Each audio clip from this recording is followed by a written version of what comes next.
নমস্কাৰ বন্ধুসকল, মোৰ অন্য এটা ভিডিঅ'লৈ আপোনালোকক স্বাগতম জনাইছোঁ।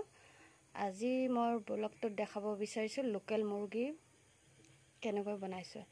এয়া হ'ল বনাবৰ কাৰণে মই পিঁয়াজ কাটি লৈছোঁ 3টা, এয়া বিলাহী কাটি লৈছোঁ, এয়া আদা ৰচুন কাটি লৈ ধুনীয়াকৈ মই খুন্দি লৈছোঁ, এয়া হ'ল তেজপাত আৰু এইখিনি অলপ আলু দি বনাম।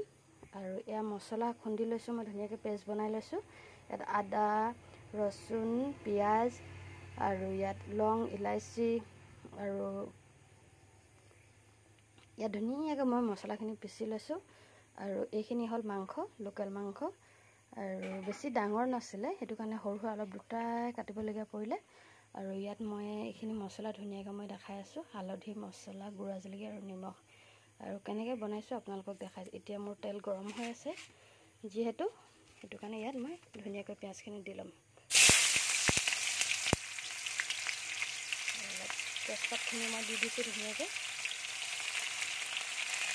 পিঁয়াজখিনি মই ধুনীয়াকৈ সিজিবৰ কাৰণে দিম।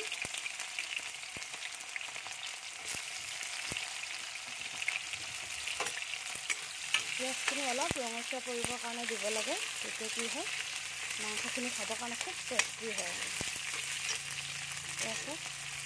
আৰু ইয়াতে মই লগতে যিখিনি ৰচুন আৰু আদা মই খুন্দি থৈছিলোঁ সেইটো কাৰণে মই ইয়াত অলপ এনেকৈ দি দিছোঁ।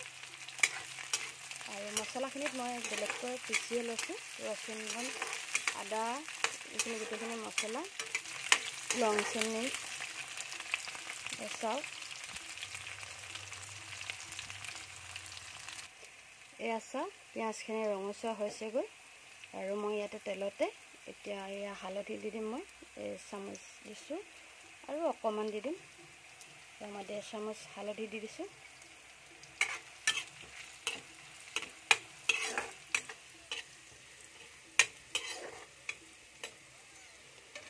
এতিয়া মই মাংসখিনি দি দিম ইয়াতে।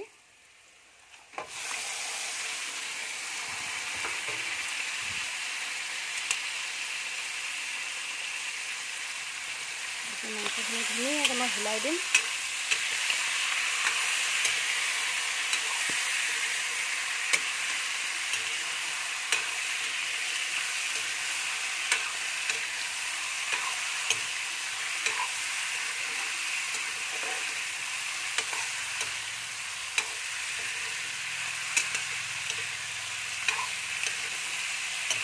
মই এতিয়া মাংসখিনি আৰু অলপ সিজিবৰ কাৰণে দিম। এয়া মাংসখিনি চাওক বন্ধুসকল, অলপ সিজিবৰ কাৰণে লৈছেগৈ। আৰু ইয়াতে মই এতিয়া আলুখিনি ঢালি দিম, আলুৰ লগত বনাইছোঁ।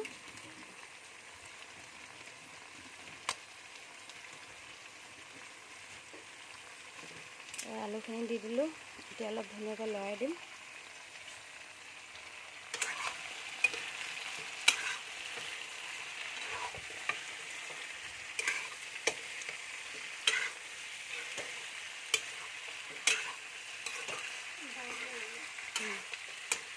তাৰপিছত এতিয়া অকণমান আলুখিনি সিজিবৰ কাৰণে মই মাংসখিনি মই ইয়াত ঢাকি দিম, কাৰণ আলুখিনি অকণমান পিছত দিছোঁ, সিজিবলৈ অলপ টাইম লাগিব।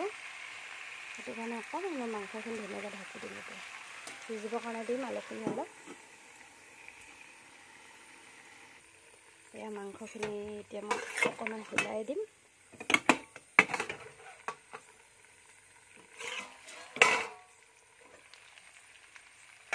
এই মাংসখিনি অলপ ধুনীয়াকৈ সিজিবৰ কাৰণে লৈছে।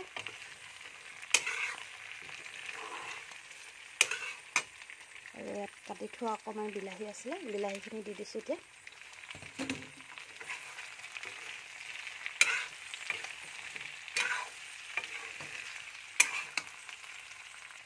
ইয়াতে মই এতিয়া অলপ 1/2 চামুচ মানে এয়া জলকীয়া গুড়া দি দিছোঁ।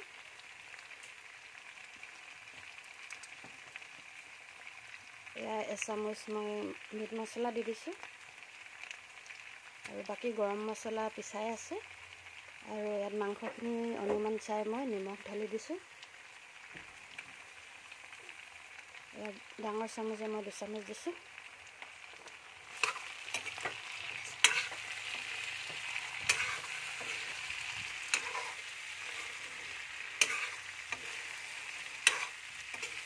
অকণমান ধুনীয়াকৈ মাংসখিনি হিলাই ল'ম। তাৰপিছত মই ইয়াত এতিয়া পিচি থোৱা ধুনীয়াকৈ মছলাখিনি দি দিম। মছলাখিনি সিজিব লাগিব, সেইটো কাৰণে আৰু আলু সিজিবলৈ বাকী আছে। এয়া সেইকাৰণে মই পিচি থোৱা মছলাখিনি ঢালি দিছোঁ।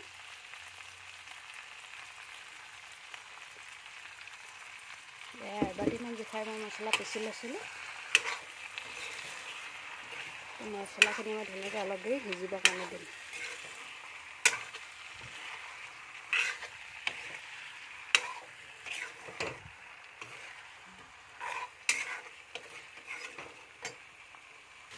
এয়া চাওক মছলাখিনি দি এতিয়া ধুনীয়াকৈ মাংসখিনি ভাজি ল'লোঁ।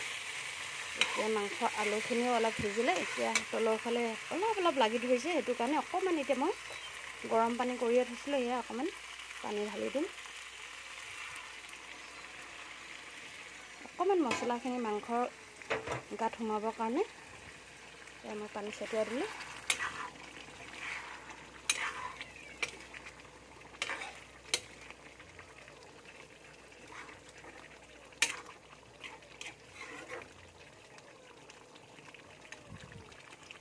আৰু অকণমান সিজিবৰ কাৰণে এতিয়া কি কৰিম, মই ঢাকনখন অকণমান লগাই দিম, মছলাখিনি সিজি লওক। এই চাওক মাংসখিনি আৰু অকণমান মই এতিয়া হিলাই দিম।